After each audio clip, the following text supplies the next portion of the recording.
Hi there, welcome to the Cloud Security Podcast by Google. Thanks for joining us today. Your hosts here are myself, Timothy Peacock, the Senior PM for Risk Analytics and Cloud Threat in Google SecOps, and Anton Chuvakin, a reformed analyst and senior staff in Google Cloud's Office of the CISO. You can find and subscribe to this podcast wherever you get your podcasts, as well as at our website, cloud.google.com/podcasts.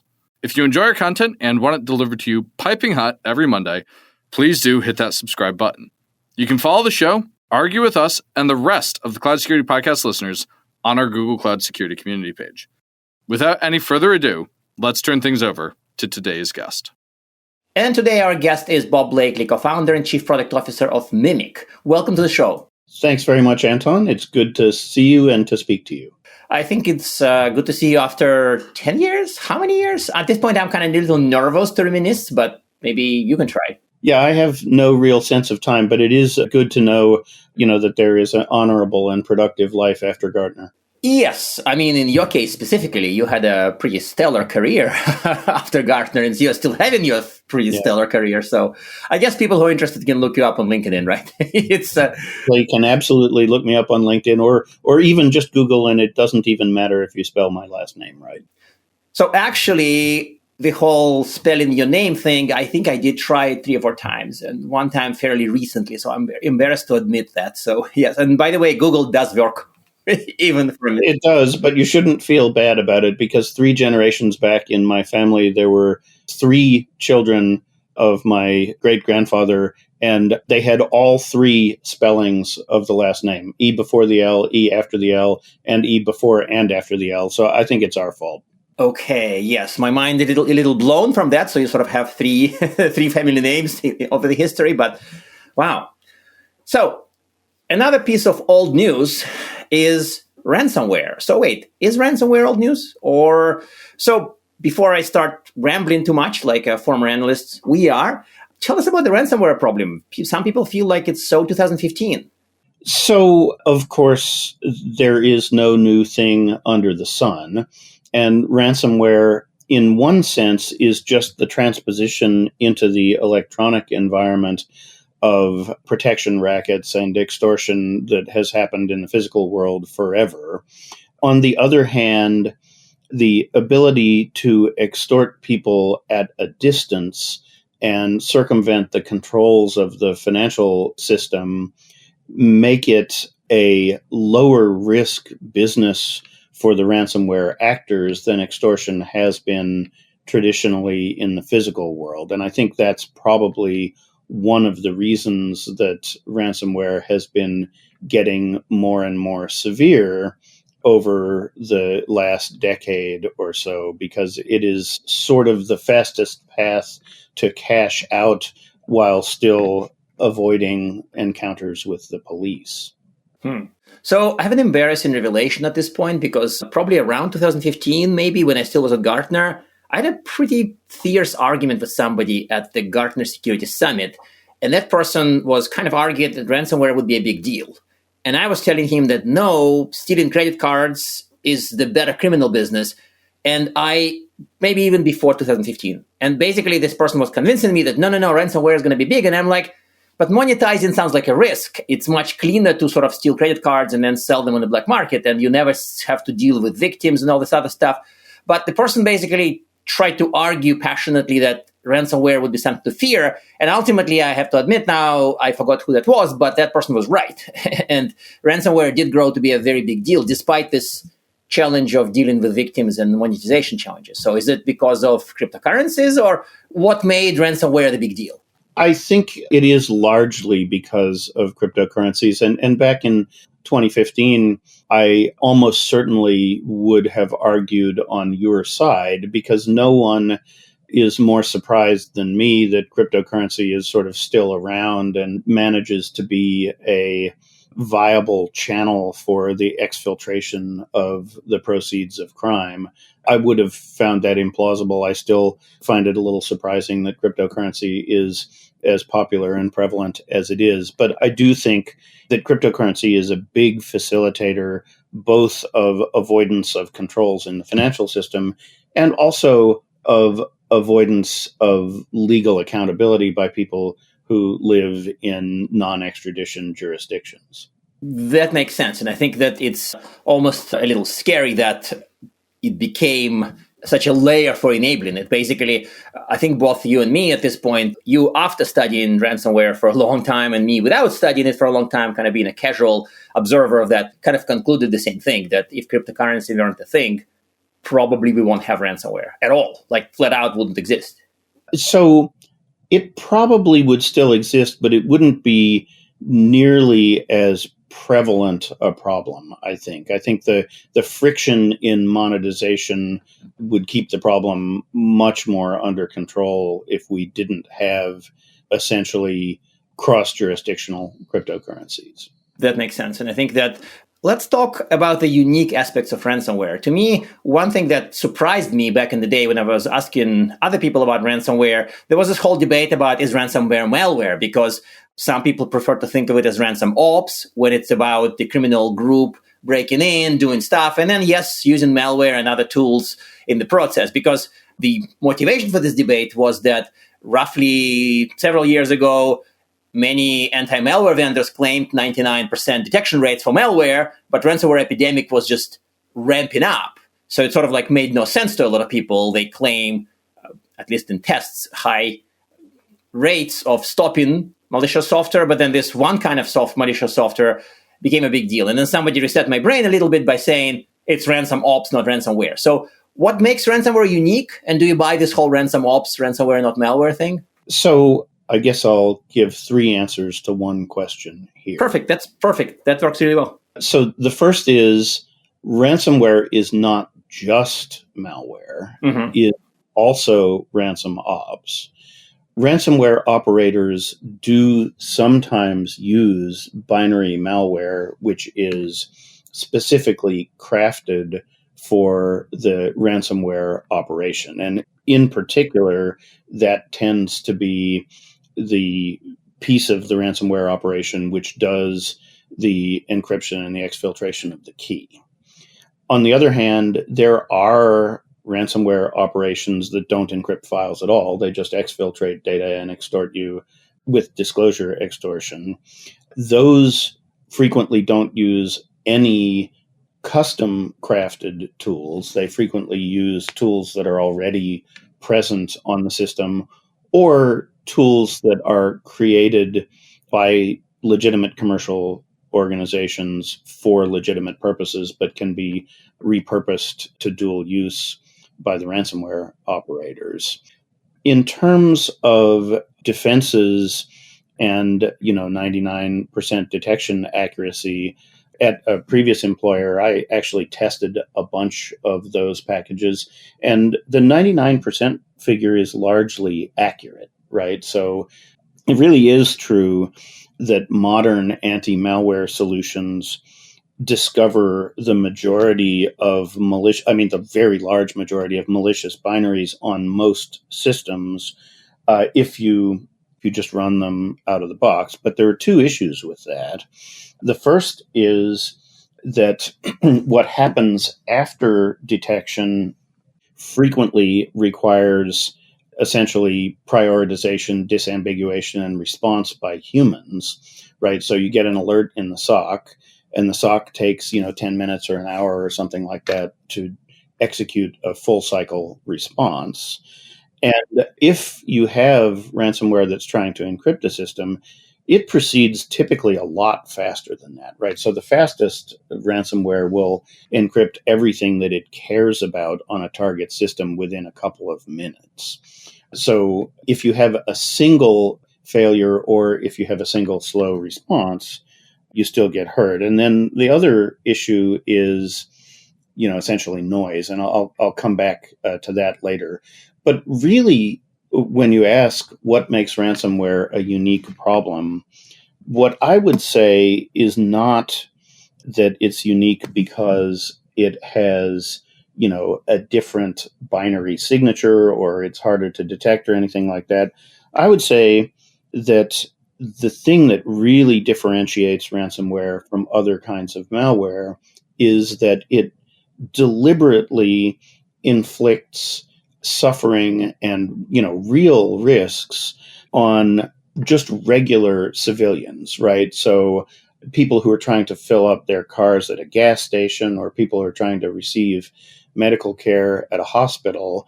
And of course, that's part of the economic equation, right? The ransomware actor wants the victim to feel a great deal of urgency to pay, and to pay a lot. And one of the ways that they create that sense of urgency is to create a lot of, very real suffering on the part of people, who will be observed by the public. And I don't think there's really another kind of malware that does that.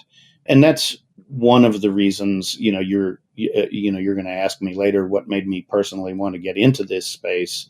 That's really my primary motivation, is that a lot of the things that we do in security are sort of technical countermeasures to technical threats, where the consequences are maybe not necessarily felt by people who aren't in the industry. This one really creates a lot of acute issues for people who are essentially just collateral damage. And it's hard to look at that as somebody, who, has technical capabilities to design countermeasures and not want to do something about it.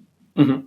So not that it's my excuse to use the word cybernetic, but it has taken the damage out of the IT realm, out of the cyber realm into the realm of physical world, normal people lives, that type of stuff. Like that to you is the principal difference. And that's actually a very interesting take. I'm sort of interested in exploring more, but a little later. So you're also solving this problem. Now, this is like maybe you put your marketing hat and you work for a startup and you plan to solve it, or you are solving this. So tell us how. Yeah. So it goes back to the previous question, right?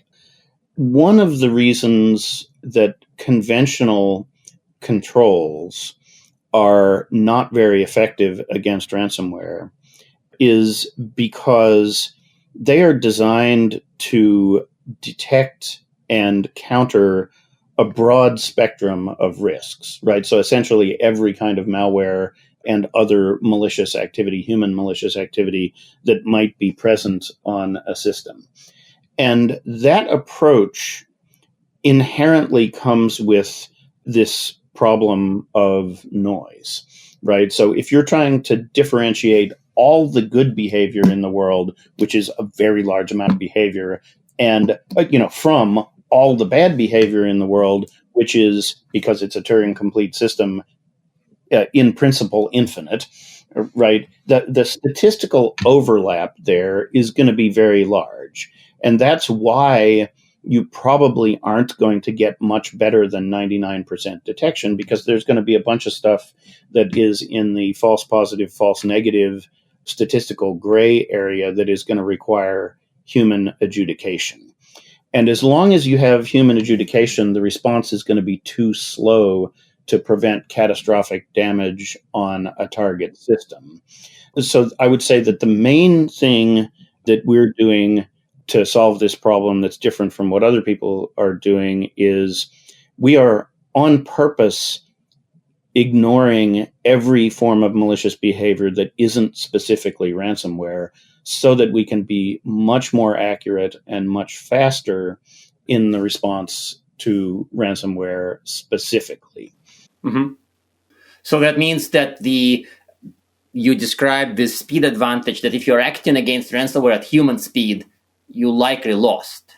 But if you're acting on machine speed on all malware, you would probably miss things. So you're kind of trying to build a case that you need to act on machine speed specifically for ransomware, and then you're in good shape. Kind of, sorry if I'm paraphrasing without missing some details.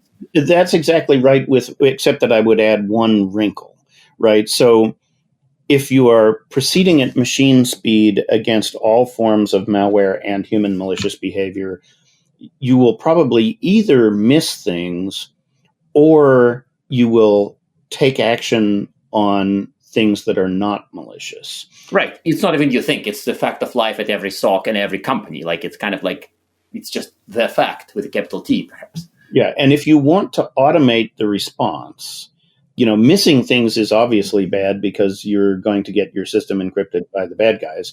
Yeah. But acting automatically on a false positive is also potentially pretty bad, right? Because what you're going to do to respond to, for example, an attempt to encrypt all the files on a system is you're probably going to suspend operation on the system so that changes can't be made, right? Because that's the way that you prevent integrity damage in today's system architectures.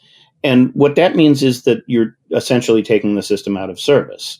Well, if you do that, a couple of times a year for a critical system, that's pretty bad, right? I mean, and so if you're going to take automated action at machine speed, you need to have confidence that you're very, very accurate. I mean, that makes sense. I mean, of course, how you act and what you act on still becomes a bit of a challenge, right? Ultimately, if you say, we're going to act at machine speed, and then you produce false positives, then people hate you even more than if you miss things. I mean, we've went through that with malware, with IDS in your childhood. So, I mean, actually, I'm older than you think, but my youth, let's say. Yeah, okay, fine. IDS in your youth. And so, yes.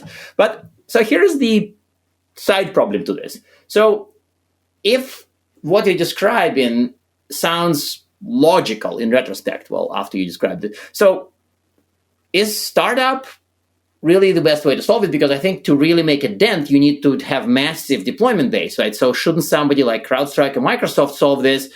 One of them has a large, as we learned recently in the news, deployment base. Another one has the whole OS going. So is the scale of deployment a necessary component? But then also let me add a twist to this, if I may. Presumably you'd argue the startup can solve it because the existing tools have not solved it. It's a fact, right? So why haven't they? So let me answer the first question first, and then remind me if I forget to move on to the second one. I would say it depends on what you mean by solve the problem, right? Okay. So if by solve the problem you mean make ransomware disappear from the landscape of IT entirely, yes, that is probably not something that a startup can do out of the gate, right? I mean, a startup could grow up to do that, maybe. But there are other definitions of solve the problem, right? And really, I think the way I would like to think about this is there are corporations and there are business functions which are highly critical to society, right? We found out that Colonial Pipeline was critical to the delivery of gasoline to the entire East Coast of the United States, right? Yep. A startup can certainly solve the problem of protecting a couple of critical applications at a reasonably large number of consequential corporations, and thereby protecting a whole bunch of people out in the general population against disruptions that are really material in their lives. And that is, and number one, that's what we're trying to do. And number two, that is enough of a bite out of the problem, that it can give you a platform for addressing the long tail of exposure in other environments going forward. So I'm not going to say, that we're trying to eliminate ransomware from the face of the earth in the next years, right? What I am going to say is that we're going to build a capability to protect a designated set of critical applications against impairment. Right, and I think that does count as solved. Of course, yes, you're right. I maybe pushed it too far by saying disappear worldwide, but even if you show up and say, hey, I'm a vendor of this tool, and if you buy my tool and deploy it, these applications probably would not suffer from ransomware no matter what or something. Like, that's a pretty hard case to make, but I think that you would be making a big dent if you do that. Like, that's good enough. That's solved, because ultimately we don't have anything of that sort today. We have ways to go after it, but we don't have like the way that more or less guarantees good results. Like, sorry, that's a fact, right? Well, I mean, I think, and again, maybe we'll return to this later, back in the 80s, there was a theory that we were going to develop systems which were demonstrably secure in the sense of a mathematical proof via high assurance evaluation. Rainbow Bull and stuff, right? Yeah. Rainbow series. Yeah. And we did not ultimately go down that path. So we are where we are in terms of the baseline integrity of the environment, and we have to operate in that environment. So the idea that we're going to completely eliminate a class of threats is not super plausible because it just, the economics of it are too daunting, right? But yes, the mode of operation of the security industry today is based on risk prioritization and risk management. And I think there's good evidence that ransomware is a very substantial risk to consequential corporations. And what we want to do is we want to turn it into an ordinary risk instead of a existential risk. That makes sense. And by the way, I love your point about eliminating classes of problems because I've used to challenge people with that question. And many years ago, somebody stood up and said, yes, I can, Anton, I have a threat factor, a threat, a sort of scenario that is completely solved. And I just froze in place. And he said, data theft by stealing typewriter ribbons. At which point I was like, you win. This is really solved. It probably is functionally solved. Although, tomorrow we will read that somebody in the basement of an intelligence agency was still using an old typewriter and it got stolen and therefore, something happened. Just because if you say something like this out into the ether, you always get a counterexample because the universe loves to laugh at us, right? Fair point, too. Yeah, that is a fair point. So another thing I want to discuss is that ransomware and this whole situation around ransomware is kind of a symptom of a larger problem. At least you implied to that in larger discussion. So what is that larger problem? And if it's cryptocurrency, I'll cheer. But if not, I'm super curious to hear what it is. I would say that cryptocurrency is a facilitator, but it is not the problem that ransomware is a symptom of. I think ransomware is a symptom of the fact that the security industry from the beginning, from the time of the Anderson report back in 1972, I think, got the priority order of confidentiality, integrity, and availability wrong. So the right order for those is that integrity should be the highest priority. Because if you can't guarantee the integrity of your defense mechanisms, then none of the other properties can, in principle, be achieved. So I would say that what we have signally failed to do as a security community over the last 50 years is to focus on integrity first, availability second, and confidentiality after the two of those are assured. Whoa, that's drastic. That would be almost like blowing everything up and starting from scratch. So, yes, that's right. I mean, so if you know a little bit about me, you know that for many years I have been advocating blowing everything up and starting from scratch. And I don't do that just because I enjoy explosions, right? Although I will plead guilty to that too.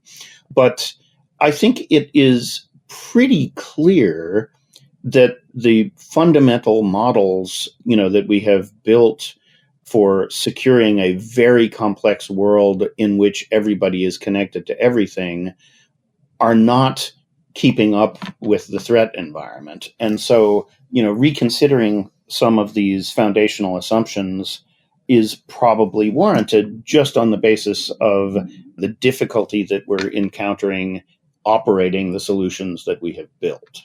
I think makes sense. And I think that while if we had another half an hour, I would probably ask you, well, you know what? I really do want to ask that. So we are both somewhat jaded and maybe a little cynical from doing this for quite some time. Maybe me more than you. I don't know. Maybe you more than me. Who knows? The point is that I'm trained to think that any solution that involves blowing things up and restarting is going to fail because of inertia.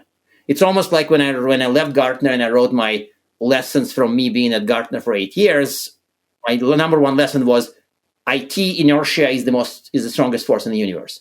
Like people will say, we're going to use Windows NT in 2024 or something. Like stuff from the past is still with us. So what would you say to that? Like if you say, well, we need to redo things, and you're like, stop. When you involve redoing rather than applying duct tape and Band-Aids, then it won't work. Against that, I would argue that you don't throw everything away and the next day wake up and start over. Instead, what you do is what Clayton Christensen suggests in his book, The Innovator's Dilemma, and you figure out what the right next model is, and you apply it to a particular limited problem scope which is ripe for disruption. And then you expand the deployment base of that new type of solution beyond that limited scope to other scopes until it eventually becomes the dominant model. So I think gradual explosion, but gradually kind of redo everything, but slowly. Yeah. So the future is here. It's just not evenly distributed yet, right? Okay, I would take that. I think it's the best counterexample to, if you're doing it won't work that I ever heard. So given limited time, what made you personally get into this space? You could have stuck to identity management. Sorry, Bob, this is like a a comment I had to make, and now this is the perfect chance. So what motivated you to go and fix ransomware? So it's funny, identity management. So I guess I started working on identity management back at the time when I took over the chairmanship of the SAML committee. But by that time, I had already been working on security in commercial context for like 15 years. I started out doing communications protocol, cryptographic protocol security, operating system security for OS2 and AIX, designing secure operating system kernels, helping IBM run an Orange Book evaluation process for OS2. So in a sense, I'm coming back to a bunch of things that I did in my career before I ever got into identity management.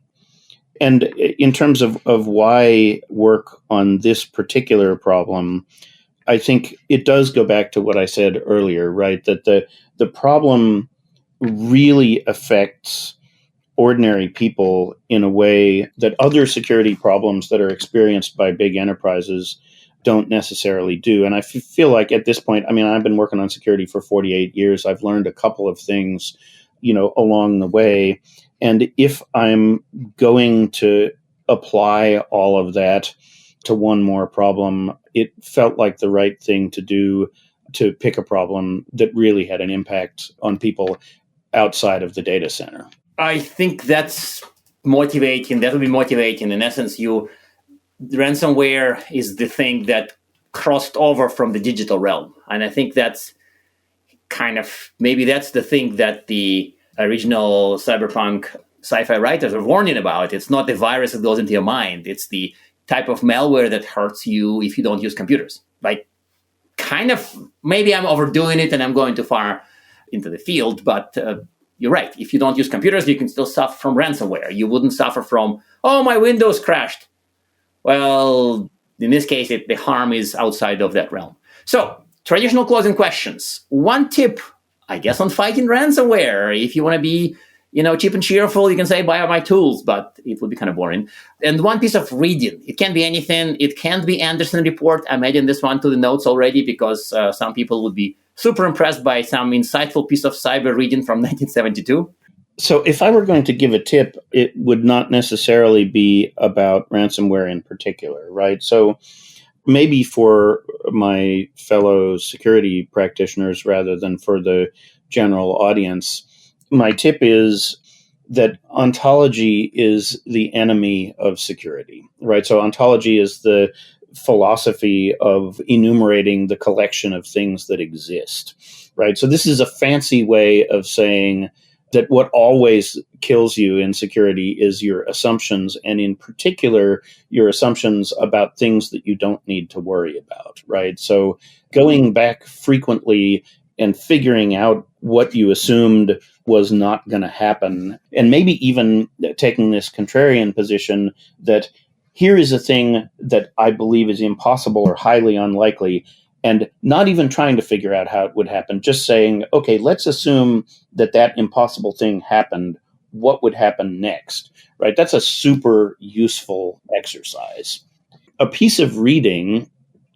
So there are a million things that I could suggest. And so Homer's Odyssey would always be my first suggestion for anyone, just because I was a classics major and it's amazing. But really, to stick sort of on the topic, the thing that I have read most recently that I thought was really informative was the root cause analysis that CrowdStrike published about their recent incident. And the reason that I recommend this is because people love to have reductionist reactions toward incidents and failures and what have you. The root cause analysis report there makes it really clear that this was a very, very complex failure cascade. There were 3 separate flaws that had to interact in exactly the right way for that outage to take place. And if people want to understand the complexity of a security system and all of the things that you have to get right to make sure that everything always functions correctly, it is really a very clear and interesting read. Perfect. Thank you very much for this. I really appreciate you being on the show. And of course, it was nice to see you after all those years. Absolutely. Great to see you again, Anton. And take care. I hope I will see you again sooner than the last interval. And now we are at time. Thank you very much for listening and, of course, for subscribing. You can find this podcast at Google Podcasts, Apple Podcasts, Spotify, or wherever else you get your podcasts. Also, you can find us at our website, cloud.withgoogle.com/cloudsecurity/podcast. Please subscribe so that you don't miss episodes. You can follow us on Twitter, twitter.com/cloudsecpodcast. Your hosts are also on Twitter at Anton_Chuvakin and _Team Peacock. Tweet at us, email us, argue with us, and if you like or hate what we hear, we can invite you to the next episode. See you on the next Cloud Security Podcast episode.